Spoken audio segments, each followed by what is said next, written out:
Have you ever realized you keep falling for the wrong people? The ones who make you suffer, who leave you questioning, who make you doubt your own worth. And the worst part is, you know you're suffering, but you can't get out of that situation. It's as if something inside you needs that pain, that chaos, that emotional roller coaster. And then you ask yourself, am I a masochist? Do I not deserve happiness? The reality runs much deeper than that. Carl Jung, one of history's greatest psychologists, devoted his life to understanding the mysteries of the human mind and uncovered something that could completely transform how you view your relationships. What you call love, most of the time, isn't real love. It's emotional dependency disguised as passion. And that dependency didn't appear out of nowhere. It stems from deep wounds in your childhood, from unconscious patterns you repeat without realizing, from a desperate need to fill a void that's been inside you long before you met that person. Jung said, we don't fall in love with who the person really is. We fall in love with the projection we create of them. We project our needs, our traumas, our unmet necessities. And when the person doesn't match that projection, when they reveal who they truly are, we go into crisis. But instead of recognizing we were seeing an illusion, we try to force the person to fit into that image we created in our heads. And that's when the suffering begins. Because you're not loving a real person. You're loving a fantasy, an idea, a projection of what you wish that person would be. And worse still, you're using that person to try to heal wounds that only you can heal. Think about it. How many times have you entered a relationship thinking that person would complete you, that they would fill the emptiness you feel inside, that finally you would feel loved, valued, important? And in the beginning, it even works. The person gives you attention, makes you feel special, and you believe you finally found what you were looking for. But over time, that feeling of completeness starts to disappear.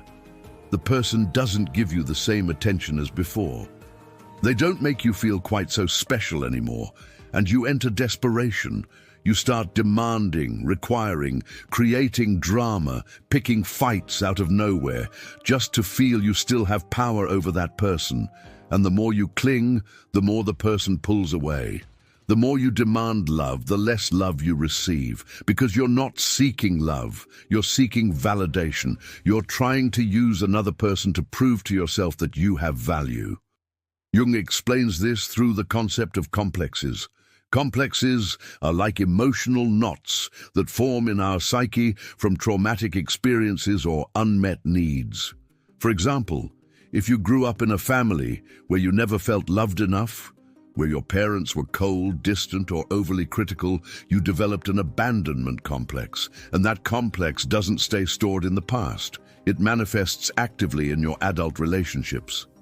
You might not even consciously remember how it felt to be rejected in childhood, but your unconscious remembers, and it will do everything to recreate that familiar situation because it's what you know. It's what seems normal to you. So you're attracted to emotionally unavailable people, people who can't give you the love you need, and you get stuck in that cycle, trying to earn the love of that person the same way you tried to earn your parents' love. Only that never works. Because you're trying to solve a problem from the past through a person in the present. In the book, Man and His Symbols, Jung makes it clear that most of our behaviors are controlled by the unconscious. He says, until you make the unconscious conscious, it will direct your life and you will call it fate. Think about the depth of that phrase. You think you're choosing your partners. You think you're in control of your feelings. But in reality, it's your unconscious patterns that are choosing for you. It's your unhealed wounds that are attracting people who will reopen those wounds. And you call it bad luck in love. You call it misfortune. But it's not bad luck. It's pattern. It's repetition. It's your unconscious trying to resolve something that was left pending back there. And here's the most painful part of all. When you finally find someone who truly loves you, someone who is present, available, caring, you don't feel that overwhelming passion. You don't feel those butterflies. You don't feel that anxiety, that desperate need. And then you start thinking it's not real love. Because deep down, what you learn to call love is that feeling of anguish, of uncertainty, of fear of losing. You confuse love with adrenaline. You confuse genuine connection with emotional dependency. And you end up sabotaging healthy relationships because they seem dull, emotionless, lacking intensity. But the truth is that real love isn't intensity. Real love is peace. It's security. It's constancy. It's knowing the person is there because they want to be, not because you're doing emotional acrobatics to keep them around. Jung also talks about the concept of individuation, which is the process of becoming who you really are. And part of that process is recognizing and integrating your shadow. The shadow is everything you repress, deny, hide from yourself. It's your fears, your insecurities, your parts considered unacceptable. And when you don't recognize your shadow, you project it onto others. You see in others what you don't want to see in yourself. For example, if you have a deep fear of abandonment but don't want to admit it, you'll attract partners who confirm that fear. You'll interpret every gesture from the person as a sign they're going to leave you. And in the end, your own insecure behavior will push the person away, confirming exactly what you feared most. It's a self-fulfilling prophecy. You create the reality you most fear because you don't have the courage to look inside and face that wound. Now think about how many times you've said, "I need him, I need her, I can't live without this person." When you use the word need, you're not talking about love. You're talking about dependency. Real love isn't about needing. It's about choosing. It's about wanting to be with someone because that person adds value to your life, not because you collapse emotionally without them. Dependency is addiction, and like any addiction, it destroys you gradually. You lose your identity. You lose your sense of self-worth. You start living based on the other person, waiting for them to give you what only you can give yourself. Self-love, validation, sense of value. Jung observed in his patients that the people who suffered most in relationships were those who never developed a healthy relationship with themselves. They expected their partner to fill all the voids, heal all the wounds, solve all the problems. And that's an impossible burden to carry. Nobody can be responsible for your happiness. Nobody can heal your emotional wounds. That's your work. And as long as you don't do that work, you'll keep attracting toxic relationships. Because it's the only type of relationship that makes sense to an unhealed version of you.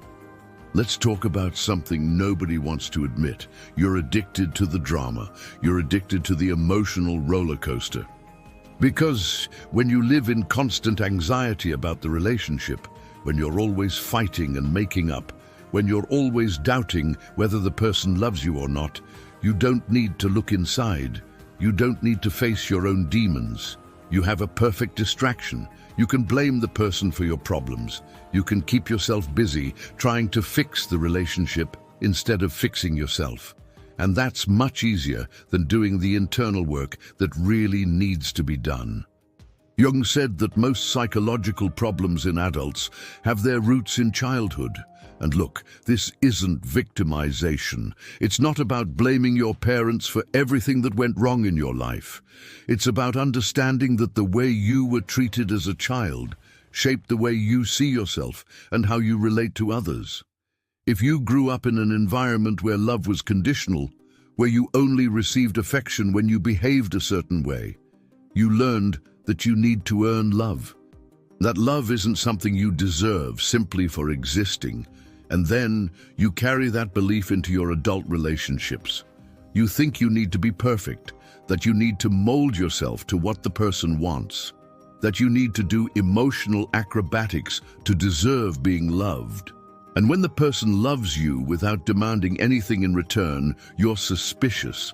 You think it's a lie. You think something's wrong, because unconditional love doesn't make sense to your belief system. And there's another pattern Jung identified: compulsive repetition. You repeat the same mistakes in relationships because your unconscious is trying to rewrite the past. If your father was emotionally absent, you'll be attracted to emotionally absent men. If your mother was controlling and critical, you'll be attracted to controlling and critical women. And you'll try to make these people love you, value you, give you the attention you didn't receive in childhood.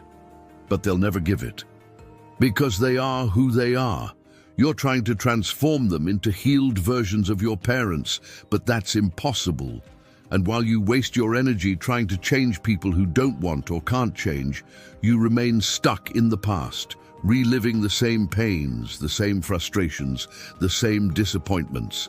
Let me tell you something that will seem harsh, but is liberating when you truly understand it. Nobody's going to save you. No relationship will fix what's broken inside you. No person will fill the void you feel, because that void isn't external, it's internal, and the only person who can fill it is you. When you understand that, you stop looking for saviors. You stop throwing yourself into relationships, expecting the person to solve your life. And you begin doing the work of healing yourself, knowing yourself, becoming whole on your own. And then yes, when you're whole, you can relate in a healthy way. Because you're no longer seeking someone to complete you. You're seeking someone to share an already complete life. Jung also spoke about the concept of anima and animus. Anima is the unconscious feminine aspect in man, and animus is the unconscious masculine aspect in woman. And we project these aspects onto the people we fall in love with. The man projects his anima onto the woman, seeing in her the personification of everything he considers feminine, often idealized unrealistically. The woman projects her animus onto the man, seeing in him qualities she herself hasn't developed. And when these projections fall, when the real person appears behind the fantasy, comes disappointment. But the disappointment isn't with the person. It's with your own illusion. And instead of recognizing that, you blame the person for not being what you imagined they were. Here's an inconvenient truth. The person you loved most was probably the one who hurt you most, and not by accident. You chose that person precisely because they were going to hurt you, because they represented something familiar, something that resonated with your internal wounds, and your unconscious thought that this time you'd manage to change the ending of the story. This time, you'd manage to make that person love you the way you always wanted to be loved. But it didn't work. And it won't work as long as you keep choosing partners based on unconscious patterns instead of conscious choices. Let's talk now about something Jung considered essential: the importance of being alone, the capacity to be well with yourself. Most people have a terror of solitude. They jump from relationship to relationship because they can't stand being alone. But why? Because when you're alone, you need to face yourself. You need to look inside and see everything you're trying to avoid, your insecurities, your fears, your traumas, your rejected parts. And that's uncomfortable.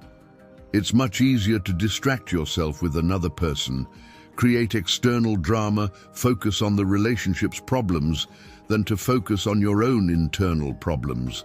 But Jung was categorical. You need to make peace with yourself before you can have a healthy relationship with another person. You need to learn to love yourself, to respect yourself, to value yourself. Because if you don't do that for yourself, you'll expect someone else to do it. And then you create a dynamic of dependency that will inevitably lead you to suffering. In the book Memories, Dreams, Reflections, Jung talks about his own internal processes and how he needed to dive into his unconscious to understand his patterns. He says, "Who looks outside dreams, who looks inside awakes." That phrase sums up everything. As long as you keep looking outside, waiting for something external to change your life, you'll keep dreaming, living in an illusion. But when you have the courage to look inside, to face your shadows, to recognize your destructive patterns, you awaken. You step off autopilot. You stop repeating the same mistakes, and you start making conscious choices based on what you truly want, not what your unhealed wounds are asking for. Now think about how you behave when you're in love. Do you lose your individuality? Do you abandon your friends, your hobbies, your dreams? Do you make everything revolve around the other person? That's not love. That's fusion. It's losing your boundaries, your identity, your sense of self. And when you fuse with another person, you create a toxic dependency where neither can breathe. Healthy love is about two whole people who choose to walk together, not about two desperate halves trying to complete each other. Jung said that individuation is the goal of life, becoming who you really are, independent of others' expectations, independent of the projections they throw at you. And you can't individuate if you're constantly molding yourself to please another person, if you're constantly giving up who you are to fit into a relationship's expectations. There's a Jungian concept called participation mystique, which is when you're so emotionally entangled with another person that you can no longer distinguish your feelings from their feelings. You feel what they feel. You live based on their mood. If they're well, you're well. If they're bad, you collapse. This is common in codependent relationships, and it's extremely destructive because you lose your emotional autonomy. You outsource your emotional stability to another person, and then you're held hostage. You'll do anything to keep that person happy because you can't feel good if they're not feeling good. But that's not love. That's emotional imprisonment. Jung observed that many people spend their entire lives projecting their unmet needs onto partners, and when the partner doesn't meet those needs, they feel betrayed, abandoned, rejected. But the truth is that those needs should never have been the partner's responsibility. They should have been met by yourself or by your caregivers when you were a child.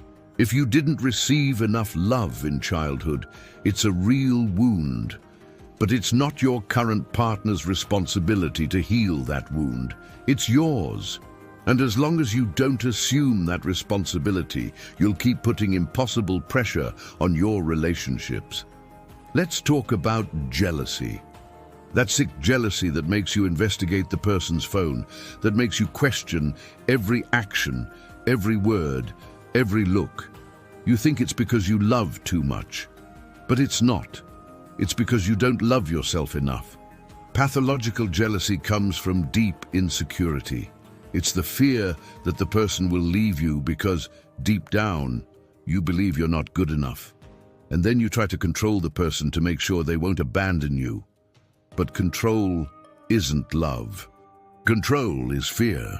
And the more you try to control, the more you suffocate the relationship, the more you push the person away. Because nobody wants to live under constant surveillance. Nobody wants to have to prove all the time that they love you. Love needs freedom, needs trust. And if you don't trust, it's not because the person isn't trustworthy. It's because you don't trust yourself. You don't trust that you're worthy of being truly loved. Jung also spoke about synchronicity, about how external events often reflect our internal state. If you're constantly attracting people who betray you, who lie to you, who devalue you, it's not coincidence. It's a reflection of what you believe about yourself deep down. If you unconsciously believe you don't deserve true love, your unconscious will create situations that confirm that belief. Because the human mind loves being right, even when being right means suffering. It's more comfortable to confirm a negative belief about yourself than to challenge it, because challenging means changing, and change is scary. Here's a question you need to ask yourself with brutal honesty. Do you really want a healthy relationship? Or are you addicted to drama? Because if you're addicted to drama, if you're used to the emotional intensity of toxic relationships, a healthy relationship will seem boring. It'll seem like something's missing, and you'll sabotage it. You'll create problems where none exist. You'll look for trouble. You'll find reasons to fight because your nervous system is calibrated for chaos. It doesn't know how to function in peace. And until you recalibrate that, until you teach your body and mind that safety isn't boredom, that peace isn't lack of love, you'll keep seeking relationships that destroy you. Jung said that many of his patients were sick not because they had some serious psychological problem, but because they were living lives that weren't truly theirs. They were living according to others' expectations, repressing who they really were. And that causes deep suffering. In relationships, it's the same thing. If you're constantly molding yourself to please your partner, if you're repressing your needs, your desires, your opinions, you'll get sick. You'll develop resentment. You'll explode at inappropriate moments because you can't repress your truth indefinitely. It always finds a way out. And here's something few have the courage to admit. Sometimes you don't want the relationship to improve. You say you do, but deep down, you need it to stay bad. Because the bad relationship is your excuse not to grow, not to change, not to take responsibility for your own life. As long as you can blame the person for your problems, you don't need to look at yourself. As long as you're busy trying to fix the relationship, you don't need to fix yourself. It's easier to be a victim. It's more comfortable to think the problem is in the other. But Jung knew that life's greatest challenge is taking total responsibility for who you are and the choices you make. And that includes your relationship choices. Let's talk about something that will hurt, but needs to be said. You teach people how to treat you. If you accept crumbs, that's what you'll receive. If you tolerate disrespect, that's what you'll receive. If you stay in a relationship where you're not valued, you're telling the person it's okay to treat you that way. And it's no use complaining, making drama, fighting. Your actions speak louder than your words. If you keep staying there, accepting, you're teaching the person they can keep doing what they do because you won't really leave. And why won't you? Because you're afraid. Afraid of being alone. Afraid of not finding anyone better. Afraid of facing your own demons without the distraction of a toxic relationship. Jung spoke about the importance of integrating the opposites within us. Light and shadow, strength and vulnerability, independence and need for connection. But most people live in extremes. Either they're completely dependent or have a pathological fear of intimacy. Either they give themselves completely losing their identity or keep people at a distance, afraid of getting hurt. But emotional health is in balance. It's being able to be intimate without losing your individuality. It's being able to trust without being naive. It's being able to love deeply without becoming dependent. In the book, Psychological Types, Jung explores how different personalities relate. And one of the things he makes clear is that we're often attracted to people who represent what we haven't developed in ourselves. If you're extremely rational, you'll be attracted to someone extremely emotional. If you're introverted, you'll be attracted to someone extroverted. And in the beginning, that seems complementary, seems perfect. But over time, it turns into conflict. Because instead of admiring the differences, you start judging. The emotional person thinks you're cold. The rational person thinks you're dramatic. And the war begins. Because neither is willing to integrate within themselves what they project onto the other. Now think about how many times you've ended a relationship and swore you'd never go through that again. That next time would be different, that you'd choose better. And then what happened? You met someone who seemed completely different, but deep down, they were exactly the same. Same patterns, same behaviors, same problems, just packaged differently. Why? Because you didn't change. You continued being the same person, with the same wounds, the same fears, the same limiting beliefs. And as long as you don't change internally, you'll keep attracting externally the same type of person and situation. Jung said that dreams are the unconscious's way of communicating with us. And many people have recurring dreams about relationships. dreams of betrayal, abandonment, loss. And these dreams aren't premonitions. They're reflections of your deepest fears. They're warnings from your unconscious saying, look, there's something here you need to heal. There's something inside you that's creating this reality.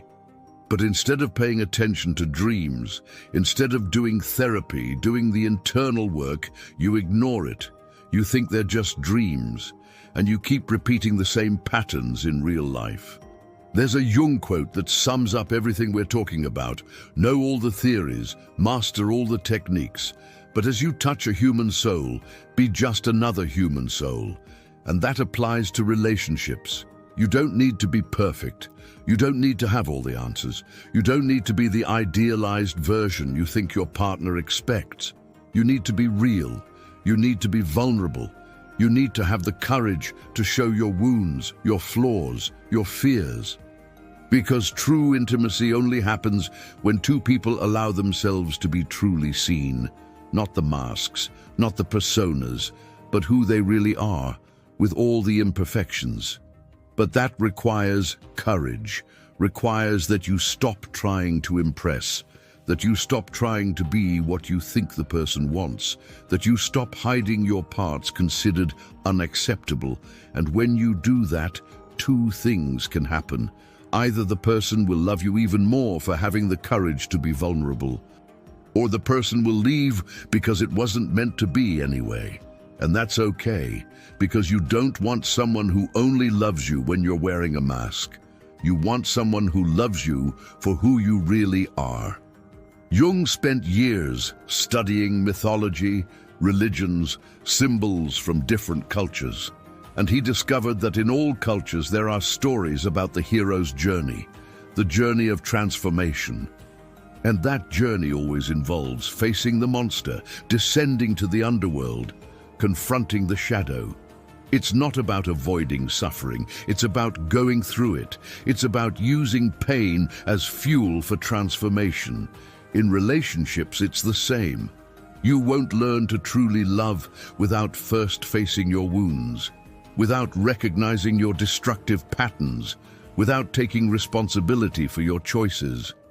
The suffering you experience in relationships isn't in vain.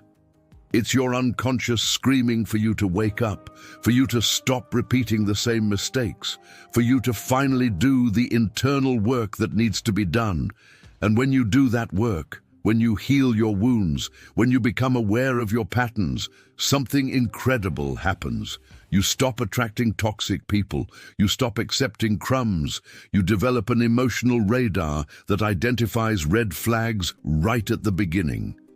And you have the courage to leave when you realize that isn't healthy, because you know your worth. You know you deserve true love, respect, partnership, mutual growth, and you don't accept less than that. Jung also spoke about the importance of having a relationship with the sacred, with something greater than ourselves, not necessarily religion, but spirituality, a connection with something transcendent. Because when you have that, you don't put your partner in God's place.